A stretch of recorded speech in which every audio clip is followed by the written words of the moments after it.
ओं ह्रीं भुवनेश्वर्यै नमो नमः।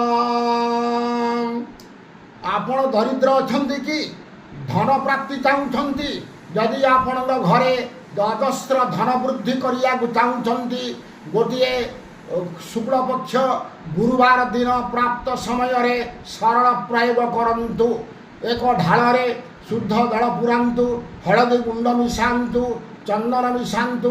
मिसई सारिला करे आपणक तुलसी गछ मूल ताकू 7 थर जलदान करंतु। कर सारंतु गोटे मंत्र पढ़ंतु ओं धं धनलक्ष्मी देव्यै नमः। यही मंत्र पढ़िकी जलदान करंतु तुलसी गछ मूल। यही प्रयोग आपण लगातार 21 दिन पर्यंत करंतु।